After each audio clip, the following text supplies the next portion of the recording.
तो solo levelling season 1 के बाद सोलो लेवलिंग सीजन 2 ने अपने हर एक एपिसोड के साथ एनिमे इंडस्ट्री के बहुत सारे रिकॉर्ड्स को तोड़ा है एंड कुछ केसेस में तो अपने ही रिकॉर्ड्स को तोड़ा है। तो इसी वजह से स्टोरी को जानना तो जरूरी है। तो वेलकम टू माय चैनल। कि उनका टारगेट डंजन बॉस को मारना है ताकि वो गेट क्लोज कर सके, पर तभी कार्गल गन अपने टेरिफाइंग प्रेजेंस और मैजिक ऑरा रिलीज करता है जिससे सारे हंटर्स अपने पैंट में ही मूव देते हैं। I mean not literally. सॉन उसे पूछता है कि वो उन्हें क्यों मारना चाहता है और कार्गल गन कहता है कि वो उनसे खुद को और उसके सोल्जर्स को एंटरटेन करवाना चाहता है। और इसके बाद सॉन डिसीजन ले लेता है कार्गल गन पे अटैक करने का, पर बाकी हंटर्स डर से सहमे हुए रहते हैं और सॉन अकेले ही अटैक कर देता है। पर कार्गल गन अपने मैजिक और एंटी ग्रेविटी पावर को यूज करके कीहून को अधमरा कर देता है, पर तभी जिन्हो बीच में आके सॉन को मरने से बचा लेता है। देन सबको साइड करके जिन्हो अपने शैडो आर्मी को समन करता है और मोनाक डोमेन से सबके पावर्स को डबल करके कार्गल गन के सोल्जर से लड़ने लगता है। सॉन और उसकी टीम जिन्हो के पावर को देख के शॉक हो जाते हैं और ईग्रिस और आयरन चुटकियों में सारे ऑर्क्स को तबाह करने लगते हैं। कार्गल गन देन जिन्हो को चैलेंज करता है और दोनों का फाइट शुरू होता है। यहाँ पे सच में काफी अच्छी एनिमेशन थी जब जिन्हो और उसके शैडो टीम फाइट कर रहे थे। फिर जिन्हो अपनी पावर इंक्रीज करने के लिए एक पोशन पी लेता है और कार्गल गन के मरे हुए सोल्जर्स के सोल्स को अपने आर्मी में शामिल कर लेता है। ये देख के कार्गल गन की फट जाती है। कार्गल गन को फिर से बारूका की तरह ग्लिचेस आने लगता है, जहाँ वो मनीमन बताता है कि वो ये सब इसलिए कर रहा है क्योंकि कोई उसे कमांड दे रहा है इंसानों को मारने का। कार्गल गन इसीलिए डेस्परेटली सारे मैजिक अटैक एक साथ जिन्हो पर कर देता है, पर जिन्हो पे कुछ भी काम नहीं करता क्योंकि उसका पैसिव स्किल ऑन होता है। पीछे से चाहे इन वहां पहुंच जाती है और जिन्हो का पावर देख के शॉक रह जाती है। बाहर जिनचू भी आता है और देखता है कि ये A rank get almost S rank पहुंच चुका है, इसलिए वो भी एंटर कर देता है। दूसरी तरफ चोयजोंग इन ये खबर सुनकर सारे गिल्ड को एक साथ मिलकर लड़ने का फैसला करता है क्योंकि गिल्ड राइवलरी से ज्यादा इंपॉर्टेंट है इंसानों को बचाना। डंजन के अंदर कार्गल गन खुद के साइज को जायंट में बदल के अपना डेस्परेटली अल्टीमेट अटैक्स करने लगता है, पर जिन्हो हर बार बच जाता है और उससे कई गुना ज्यादा पावरफुल काउंटर अटैक करने लगता है, जिसकी वजह से कार्गल गन धीरे धीरे वीक होने लगता है और फाइनली जिन्हो सिंगल हैंडेडली उसको खत्म कर देता है। पर सच में कंट्रोल का सर्वर डाउन होना ये फाइट डिजर्व करता है। मतलब क्या ही एपिक लेवल एनिमेशन और फाइट था। मूविंग ऑन, जिन्हो कार्गल गन को मारने के बाद उसके शैडो को अपने आर्मी में कन्वर्ट कर लेता है और उसका नाम रखता है टस्क और वो एक एलीट रैंक सोल्जर बन जाता है। इस विक्ट्री के बाद जिन्हो का लेवल और इंक्रीज होता है और वो अपने पावर्स को और भी एनहांस कर लेता है। सॉन कीहून और सारे हंटर्स जिन्हो का शुक्रिया अदा करते हैं क्योंकि उसके वजह से ही आज वो सब जिंदा है। चाहे इन बहुत ही ज्यादा इंप्रेस हो जाती है और शर्माने लगती है, पर जिनचुल वहाँ आके सबको बताता है कि वो जिन्हो के पावर्स के बारे में किसी को नहीं बता सकते और उन्हें ये सब कुछ सीक्रेट रखना पड़ेगा। फाइनली सब लोग डंजन से निकल जाते हैं। कीहून अपने ऑफिस में चोयजोंग इनको सब कुछ बताता है, जिसके बाद चोयजोंग एक्सेप्ट करता है कि जिन्हो उससे भी कई गुना ज्यादा पावरफुल है और इसलिए वो अब उसको अपने गिल्ड में ज्वाइन करवाना चाहता है। दूसरी तरफ जिन्हो से मिलता है और उसके गिल्ड के बारे में पूछता है, जहाँ जिन्हो शायद जिन्हो को पूछने वाला होता है कि वो उसके गिल्ड में ज्वाइन कर ले। और दूसरी तरफ हम देखते हैं रिपोर्टर्स किसी इंपॉर्टेंट न्यूज को जानने के लिए तैयार होते हैं और एक नए कैरेक्टर को दिखाया जाता है जिसको लगता है कि ये सारे रिपोर्टर्स उसके लिए आए हैं क्योंकि अब वो एक एक्टर होने के साथ साथ हंटर भी बन चुका है। मीडिया की भीड़ ली मिन संग के इंटरव्यू के लिए जमा होती है। चोई और बैग भी वहाँ पहुंचते हैं, पर जब मीडिया पूछती है कि क्या वो ली को रिक्रूट करने आए हैं तो दोनों मना कर देते हैं। चोई ऑलरेडी जानता है कि ली ने फिन गिल्ड ज्वाइन कर लिया है, पर उसका असली मोटिव कुछ और होता है। बैग और चोई जिन्हो को अपने गिल्ड में लाने को लेकर बहस करने लगते हैं। तभी एक आदमी पूछता है कि क्या वो ली के लिए लड़ रहे हैं, जिसे सुनकर वो दोनों इरिटेट हो जाते हैं और उसको भगा देते हैं। दूसरी तरफ जिन्हो रैंक रीचेक करवाने आता है, पर भीड़ देखकर वो भी शॉक हो जाता है। ली अपने इंटरव्यू में अनाउंस करता है कि वो एक हंटर है और 2 साल बाद एंटरटेनमेंट इंडस्ट्री में वापस आएगा। इसी बीच वहाँ पे चेयरमैन गो आते हैं और सिक्योरिटी को जिन्हो को अंदर लेने का ऑर्डर देते हैं। ली गुस्से से भड़क उठता है और जिन्हो को इवेंट खराब करने का दोष देता है। अंदर जिन्हो की रीचेकिंग शुरू होती है। पहले तो वो हेजिटेंट होता है, पर चेयरमैन गो के कहने पर वो अपने शैडो आर्मी को समन कर लेता है। ये देख के गो भी चौंक जाता है और बाहर बैक और चोई शॉक्ड होते हैं क्योंकि जिन्हो का ऑरा उनसे कई गुना ज्यादा पावरफुल लग रहा होता है। फाइनली जिन्हो को official S rank Hunter declare कर दिया जाता है। बैक और चोई उसे अपनी गिल्ड में ज्वाइन करने का ऑफर देते हैं, बट जिन्हो ने इग्नोर कर देता है और जैसे ही वो बाहर आता है मीडिया उसे चारों तरफ से घेर लेती है और पूरे कंट्री में न्यूज फैल जाती है जिन्हो कंट्री का 10th एस रैंक हंटर है। मीडिया बहुत सारे सवाल करने लगती है, पर वो स्मार्टली भीड़ से निकल जाता है। दूसरी तरफ जिन्हो अपने पिता को समझाता है कि वो जिन्हो को रिक्रूट नहीं कर पाया, पर अब वो अपना गिल्ड भी नहीं चालू करना चाहता बल्कि वो जिन्हो को फॉलो करना चाहता है। लेकिन उसका पिता इस फैसले से नाराज होता है और उसे आर्ग्यू करता है। इसके बाद जिन्हो हंटर ऑक्शन जाता है फायर रेजिस्टेंस गियर लेने के लिए। एक शॉपकीपर मजाक में उसे ग्लास तोड़ने को कहता है, पर जब वो सीरियसली तोड़ने लगता है तब शॉपकीपर उसे रोक लेता है। जब जिन्हो अपना एक वेपन बेचने जाता है तो उसे रियलाइज होता है कि सिस्टम से मिली हुई आइटम्स रियल लाइफ में बहुत ही ज्यादा वैल्यूएबल है। बैक कंफ्यूज होता है कि जिन्हो का पावर इतना तेज कैसे बढ़ रहा है और उसे तुरंत समझ में आ जाता है कि जिन्हो शायद अलग है। जिन्हो कंटिन्यूअसली इवॉल्व कर रहा है। जिन्हा मीडिया से परेशान होती है और तभी जिन्हो के घर आता है। जिन्हो रात में जिन्हा के सेफ्टी के लिए शैडो सोल्जर्स असाइन कर देता है। इसी बीच एक एंड मॉन्स्टर शहर की तरफ उड़ते हुए दिखाई देता है। मीनवाइल जिन्हो डीमन कैसल में ट्रेनिंग के लिए टेलीपोर्ट होता है। उसका गोल डीमन मोनार्क को मारना होता है। तभी वहाँ पे एक बड़ा मॉन्स्टर सामने आता है और जिन्हो टस्क को सिफियर ऑफ एवरेज देकर उसे इजीली हरा देता है। दूसरी तरफ जिन्हो का पिता अचानक बेहोश हो जाते हैं। जब होश आता है तो डॉक्टर बताते हैं कि उन्हें इटर्नल स्लीप की बीमारी हो गई है। जिन्हो का पिता ये सुनकर और भी डिप्रेस्ड हो जाता है। जिन्हो डीमन कैसल के अंदर ट्रेनिंग फास्ट पेस में कंप्लीट कर रहा होता है और 18 फ्लोर पर अपनी टीम को डिवाइड करता है ताकि वो फ्लोर को जल्दी क्लियर कर सके, पर तभी उसे रियलाइज होता है कि उसकी टीम एक एक करके एलिमिनेट हो रही है। जब वो बचे हुए मेंबर्स के पास पहुंचता है तो वो देखता है कि एक मैजिकल बीस्ट अपने टीम के साथ लड़ रहा है जो सिर्फ पावरफुल ही नहीं बल्कि इंटेलिजेंट भी लग रहा है। ये देखकर जिन्हो जल्द ही अपने पूरे पावर को अनलीश करता है और एक एक करके बिना किसी मर्सी के मॉन्स्टर्स को ब्रूटली मार देता है। फाइनली वो मैजिकल बीस्ट के लीडर से पूछता है, मैं हमेशा से सोचता था क्या मॉन्स्टर भी डरते हैं, और जब उसके चेहरे पर जिन्हो डर देखता है तो उसको अपना जवाब मिल जाता है। हम देखते हैं जिन्हो मैजिक नाइट्स के लीडर को मारने जाता है और वो खुद को सरेंडर कर देती है क्योंकि असल में वो एक लड़की होती है जिसका नाम होता है एसिल। जिन्हो से पूछता है कि वो उसे भला क्यों छोड़ेगा जबकि उसने पहले हमला किया है, तो एसिल बताती है कि उसके फैमिली के पास अगले फ्लोर में जाने का परमिट है। अगर जिन्हो उन्हें छोड़ दे और उसके परिवार को भी जाने दे तो वो सारे फ्लोर के परमिट दिलाने में उसका मदद करेगी। दूसरी ओर एक एंड मॉन्स्टर एक आइलैंड में घुस के सबको मारने लगता है जो बहुत सारे हंटर्स को भी मार देता है और फाइनली एक ए रैंक हंटर हंटर उसको मार पाता है, जिससे हंटर एसोसिएशन हाई अलर्ट में आ जाता है और डिसाइड करता है कि उन्हें अब जेजू आइलैंड रेड करना ही पड़ेगा। जिन्वो इधर एसिल से पूछता है कि क्या उसे भी इंसानों को मारने का कमांड सुनाई देता है, तो एसिल बताती है नहीं, जब से इस डीमन कैसल पे आई है तब से उसे इस जगह को प्रोटेक्ट करने का कमांड मिलता है। और जैसे ही वो और भी ज्यादा चीजें रिवील करने जाती है, वो बहुत जोर से ग्लिच करने लगती है, जिससे जिन्वो डर के पूछना बंद कर देता है और एसिल वहाँ पे बेहोश हो जाती है। देन एसिल के साथ जिन्वो उसके क्लैन जाता है और उसके फादर से परमिट मांगता है। पहले तो वो मना कर देता है, पर जिन्वो के पावर से डर के वो परमिट दे देता है और जिन्वो उसके साथ एसिल को लेकर चला जाता है। धीरे धीरे वो 90th फ्लोर पर पहुंच जाता है, जहाँ एसिल उसे वार्न करता है कि आगे के मॉन्स्टर्स काफी स्ट्रॉन्ग है, तो उनसे बात करके परमिट लेना ही बेहतर होगा। और जिन्वो कहता है कि आई डोंट केयर, मैं सारे क्लैंस को मारना चाहता हूँ और तुम्हारे क्लैन को नंबर 1 के स्पॉट में लाना चाहता हूँ। एसिल पूछती है कि पर तुम ऐसा क्यों करोगे, जिसके जवाब में जिन्वो कहता है कि वो एसिल को पसंद करता है। आगे बढ़ते हुए जिन्वो एक तरफ 97th फ्लोर पर पहुंचता है, तो दूसरी तरफ चोइजोंग चाहे को बताता है कि कोरिया के एस रैंक हंटर्स के साथ बाहर के कुछ एस रैंक हंटर्स एक साथ होकर जेजू आइलैंड रेड करेंगे। देन जापान के ड्रॉस और गिल्ड मास्टर गोटो के साथ मीटिंग में तय होता है कि एंड क्वीन को मारना सबसे जरूरी है, क्योंकि उड़ने वाले एंड्स की लाइफ बस 1 साल की होती है और एंड क्वीन के बिना वो जन्म नहीं ले पाएंगे। तो वो खुद जापान के बाकी 9 एस रैंक हंटर के साथ एंड्स को लुर करेंगे, ताकि कोरिया के एस रैंक हंटर्स अंदर जाके क्वीन को मार पाए। अब जिन्वो 100th फ्लोर पर पहुंच जाता है, जहाँ उसका सामना डीमन लॉर्ड बारन से होता है, जो एक व्हाइट ड्रैगन पर सवार होता है। बारन अपने डीमन आर्मी को बुलाकर जिन्वो को घेर लेता है और जिन्वो अपने शैडो आर्मी को समन करता है और सब लड़ने लगते हैं। टस्क अपने मैजिकल पावर से एक ही अटैक में डीमन आर्मी के ज्यादातर सोल्जर्स को खत्म कर देता है। बारन सिमिलरली बहुत बड़ा थंडर अटैक करता है, जिससे एसिल मरने वाली होती है, पर जिन्वो उसे बचा लेता है। जिन्वो समझता है कि अगर उसके सोल्जर्स बार बार मरते रहे तो उसका माना खत्म हो सकता है, तो इसीलिए उसे बारन को जल्दी हराना होगा। लेकिन बारन बहुत ही ताकतवर होता है, इसलिए वो जिन्वो के हर एक अटैक को डिफेंड कर लेता है। आखिर में बारन के अटैक से जिन्वो के सारे सोल्जर्स मर जाते हैं और टस्क अपने पावर से बारन को मारने का कोशिश करता है और इस मौके को देख के जिन्वो अपने ब्लेड से उस ड्रैगन को भी मार गिराता है। ये फाइट सच में काफी अमेजिंग था, इसलिए इसको शब्दों में एक्सप्लेन करना काफी टफ है। अब बारन के साथ जिन्वो का क्लोज कॉम्बैट शुरू होता है। बारन बहुत पावरफुल होने की वजह से वो जिन्वो को डोमिनेट करता है और फाइट्स के बीच में जिन्वो का वेपन उससे अलग हो जाता है और वो कंप्लीट निहत्था होता है। और जब बारन जिन्वो को पकड़ के अपना फाइनल अल्टीमेट ब्लास्ट करने जाता है, तब एसिल अपना भाला फेंक के उसका ध्यान भटकती है और रूलर सैंड यूज करके जिन्वो बारन के हाथ को जकड़ के उखाड़ लेता है और बारन के ब्लास्ट अटैक से पहले ही अपना पूरा दम लगा के एक ही पंच से बारन के सर को डिस्ट्रॉय कर देता है और finally demon castle quest complete होता है। जिन्वो दिन एसिल से कहता है अपने पिता को बता दो तुम्हारी फैमिली रैंक अब नंबर 1 पे है। जिन्वो डीमन किंग बारन को हराकर एलिक्सर ऑफ लाइफ बनाने के लिए 3 आइटम्स कलेक्ट कर लेता है। पोशंस बनने का चांस बहुत ही लो होता है और जिन्वो का इंटेलिजेंस स्टैट भी लो होता है, क्योंकि उसने सिर्फ स्ट्रेंथ और स्पीड पे ही ध्यान दिया था। फिर भी वो सिस्टम से एलिक्सर बनाने के लिए कहता है और सेकंड्स में सक्सेसफुली 6 बोतल्स तैयार हो जाती है। फाइनली उसका मेन मोटिव फुलफिल होता है। आयरन बारन के उस व्हाइट ड्रैगन के लाश को ले आता है। ये ड्रैगन एक क्रीचर होता है, ना ही कोई डीमन, इसलिए जिन्वो उसका शैडो एक्सट्रैक्ट कर लेता है। अराइज बोलते ही वो ड्रैगन रिजरेक्ट हो जाता है और वो उसका नाम रखता है काइजल। एजिल सजेस्ट करती है कि काइजल पर उड़कर घर चलते हैं, लेकिन जिन्वो अपनी माँ को बचाना चाहता है। लेवल अप होने की वजह से शैडो एक्सचेंज एबिलिटी अनलॉक हो जाता है, जो उसे किसी भी शैडो सोल्जर्स के साथ जगह स्वैप करने देती है। वो एसिल को घर लौटने बोलता है और शैडो एक्सचेंज का यूज करके अपने नेबरहुड में अपीयर हो जाता है, लेकिन अब उसे 3 घंटे रुकना पड़ता है इस एबिलिटी को फिर से यूज करने के लिए। इसलिए वो काइजल को समन करता है और हॉस्पिटल में उड़ चलता है। कोरियन हंटर एसोसिएशन चेयरमैन गो और उसकी टीम जेजू आइलैंड रेड का प्लान बनाते हैं। प्लान ये होता है कि एंड क्वीन और एंड्स को अलग किया जाएगा। हंटर्स माना यूज करके एंड्स को दूर बुलाएंगे और रेडियो वेव से एंड्स का कम्युनिकेशंस को ब्लॉक करेंगे, ताकि सेकंड टीम क्वीन को जाके मार सके। ये प्लान काम करेगा या नहीं ये अभी क्लियर नहीं होता है, इसलिए बैकअप एस्केप प्लान भी रेडी होता है। हंटर्स में बैग भी इंक्लूड होता है। बैग अपने पुराने दोस्त ब्योंगू से मिलने जाता है और उसे ये सब कुछ बताता है। ब्योंगू उनका तीसरा टीममेट योनसुक को जेजू आइलैंड पर खो देने के बाद रिटायर हो गया था एंड वो बैग को भी जाने से मना करता है, पर बैग वापस जाना चाहता है क्योंकि उसे लगता है कि वो अब अपने दोस्त का बदला ले सकता है और जेजू आइलैंड रेड कंप्लीट कर सकता है। लेकिन ब्योंगू कहता है कि उसे मारकर अच्छा नहीं लगता, इसलिए वो एक गवर्नमेंट जॉब की तैयारी कर रहा है। जिन्वो फाइनली हॉस्पिटल पहुंचता है और अपने माँ को देखकर इमोशनल हो जाता है। वो हेजिटेट करता है एलिक्सर ऑफ लाइफ देने से पहले, लेकिन सिस्टम पे भरोसा करके अपने माँ को एलिक्सर पिला देता है। जिन्वो बेचैनी से अपने माँ को देखती है और अपने पास्ट के बारे में सोचता है और थोड़ी देर बाद उसकी माँ की बॉडी ग्लो करने लगती है और स्किन एंड हेल्थ सब कुछ ठीक होने लगता है। उसकी माँ आंखें खोलती है और पूछती है तुम जिन्वो हो ना, और जिन्वो हाँ कह के एकदम से रो पड़ता है। अगली सुबह डॉक्टर शॉक्ड होते हैं कि इटरनल स्लम्बर डिजीज का पेशेंट कैसे उठ सकता है। जिन्हा माँ को गले लगा के रो पड़ती है। जिन्वो फाइनली अपने माँ को ऐसे देख के खुश होता है। चेयरमैन गो प्रेस कॉन्फ्रेंस में जेजू आइलैंड रेड का अनाउंसमेंट करता है और बताता है कि इस बार सिर्फ कोरिया के एस रैंक हंटर्स ही नहीं, जापान के 10 एस रैंक हंटर्स भी इस रेड में हिस्सा लेंगे। बैग को अपने दोस्त योनसुक का याद आता है। ब्योंगू भी बैग को खो देने के डर से दोबारा मिशन ज्वाइन करने का सोच रहा होता है। जिन्वो घर लौटकर फैमिली के साथ टाइम स्पेंड करता है। वो खुश तो होता है, लेकिन उसे फिर भी अजीब सी फीलिंग आती है, जैसे उसने किसी फॉरबिडन लाइन को क्रॉस कर दिया हो। उसकी माँ उसके फादर के बारे में पूछती है, लेकिन जिन्वो बताता है अभी तक उनकी कोई भी न्यूज नहीं आई है। फिर भी उसकी माँ खुश होती है कि जिन्वो अपने पिता की तरह एक हंटर बना है और अब वो तो एक एस रैंक भी बन चुका है। और तभी हंटर एसोसिएशन का फोन आता है। चेयरमैन गो बताता है कि प्रेस कॉन्फ्रेंस के बाद national level S rank Hunter Thomas Andre Korea पहुंच गया है। ये हंटर्स नॉर्मल रैंक से भी पावरफुल होते हैं और उसका मोटिव कुछ अलग है। जिन्वो को बहुत सारा ऑरा फील होता है और जिन्वो हंटर एसोसिएशन के जिम में पहुंचता है, जहां एस रैंक हंटर्स स्पारिंग कर रहे होते हैं।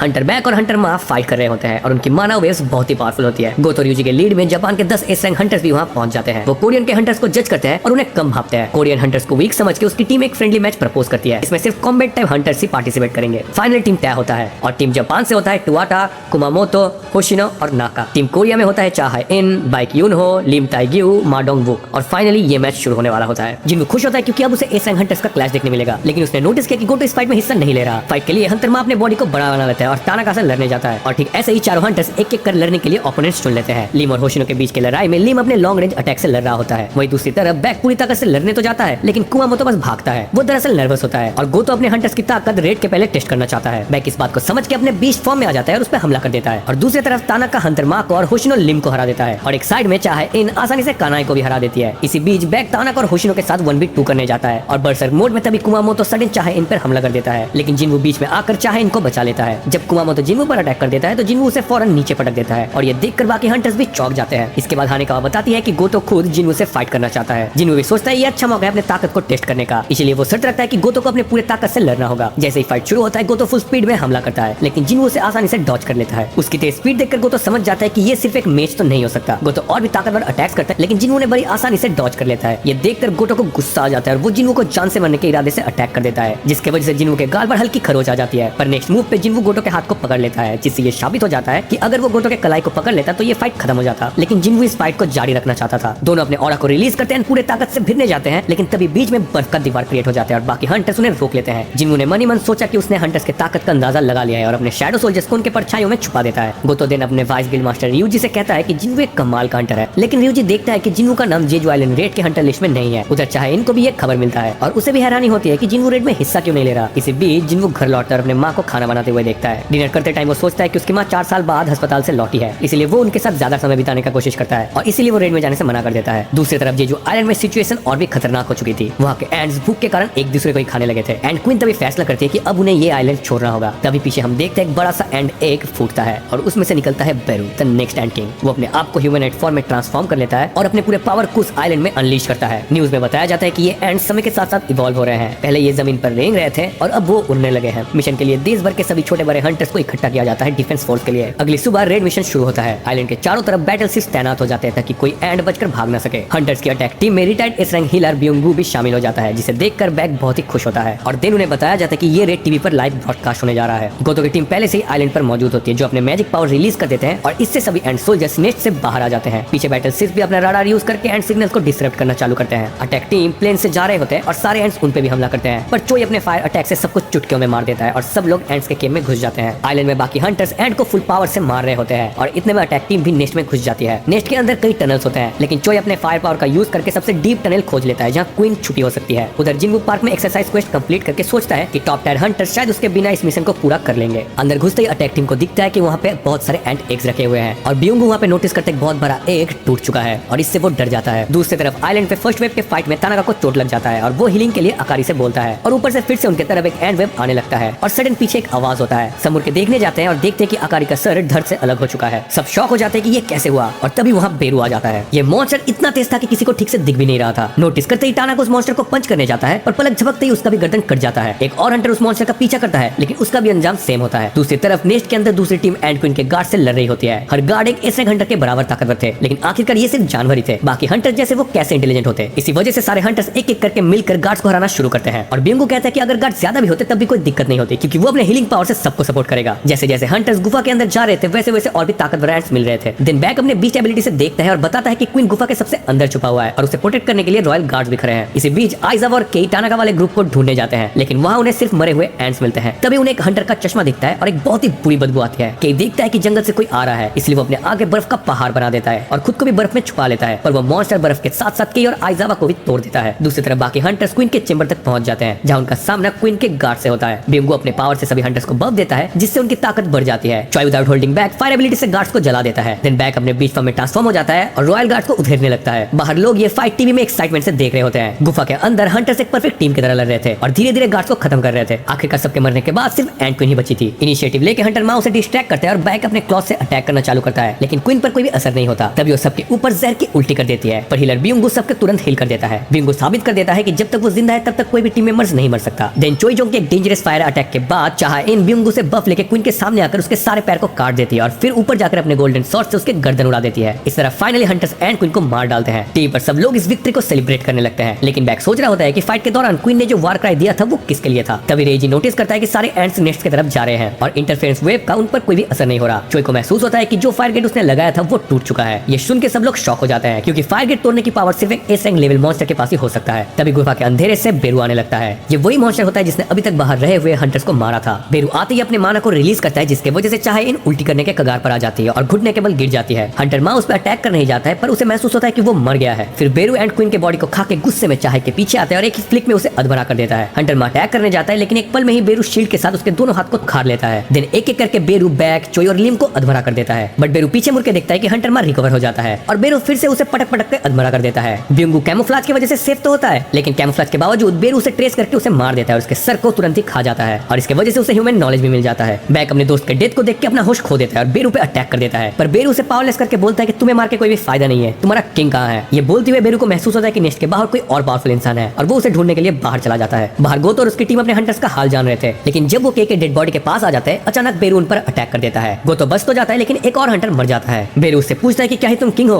गोतो हैरान हो जाता है और कहता है कि हाँ, मैं ही किंग हूँ। ये सुन के बेरू अपने खतरनाक मैजिक पावर को रिलीज करता है और एक ही पल में गोतो को भी मार देता है। दूसरी तरफ नेस्ट के अंदर हजारों एंड्स घुस चुकी थी और हंटर्स भी अब पावरलेस हो चुके थे, जो जैसे तैसे करके अपने फायर पावर से होल्ड बैक कर रहा होता है और बैक को लगता है कि वो अब मरने वाले हैं। पर तभी उनके शैडो से शैडो सोल्जर्स निकलते हैं और एंड आर्मी को वहीं पर रोक लेते हैं। और दूसरी तरफ हम देखते हैं जिन खुद बैटलफील्ड पे आने का फैसला कर लेता है और वो कमांड करता है।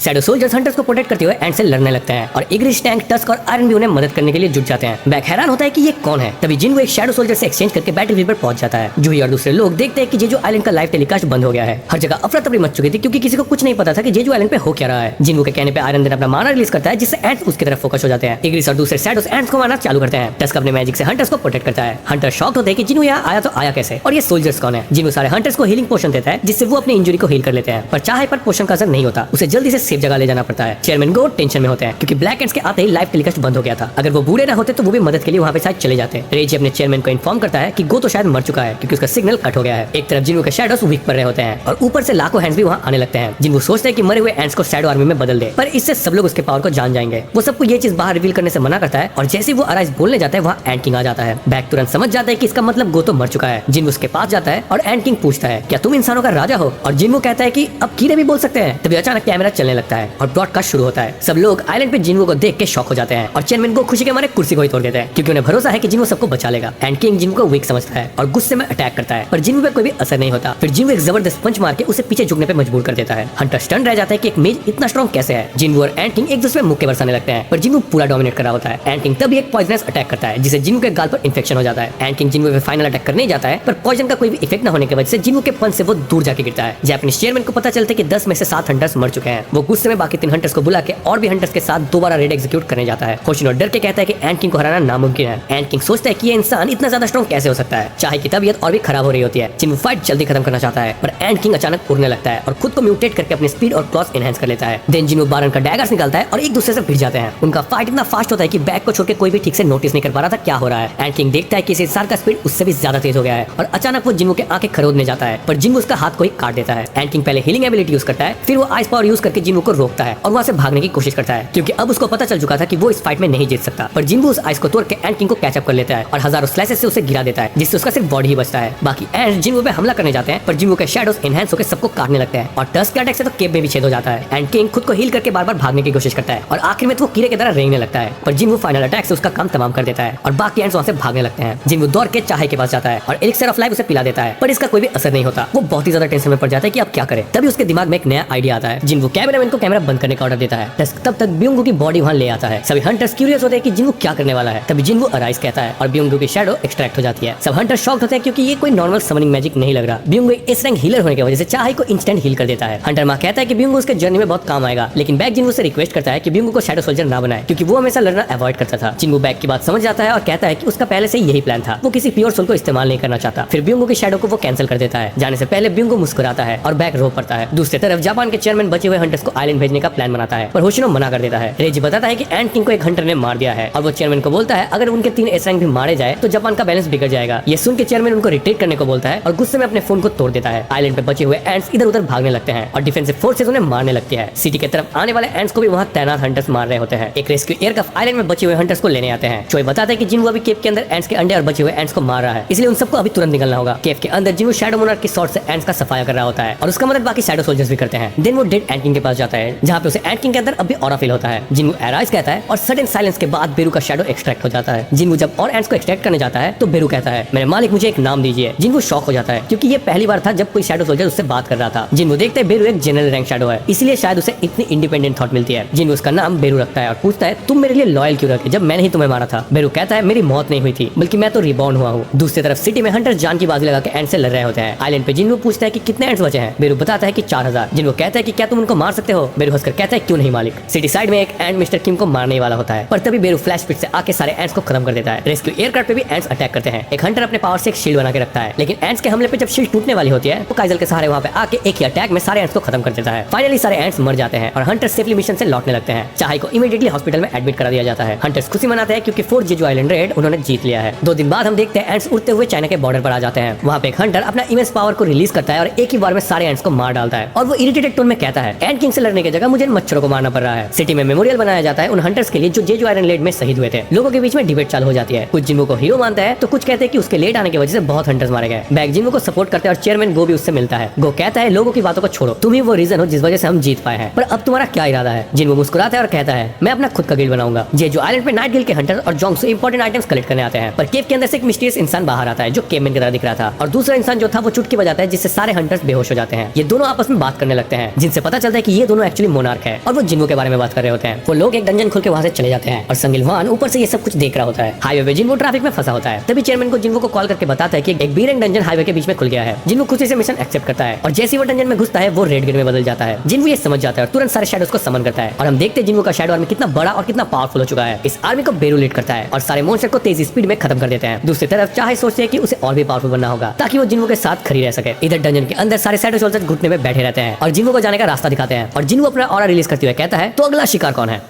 इसके साथ सोलो लेवलिंग सीजन 2 खत्म होता है। उम्मीद है तुम्हें सच में ये वीडियो अच्छा लगा है। अगर अच्छा लगा है तो वीडियो को लाइक एंड चैनल को सब्सक्राइब करना मत भूलना और साथ ही साथ बेल आइकन को भी दबा देना ताकि ऐसे रिकैप वीडियोस तुम टाइम टू टाइम देख सको। और अगर अभी तुम्हें दूसरे एनिमे रिकैप वीडियोस देखना है तो यहाँ पे क्लिक करके देख सकते हो। मिलता हूँ तुम्हें इसी एक वीडियो में, तब तक के लिए बाय।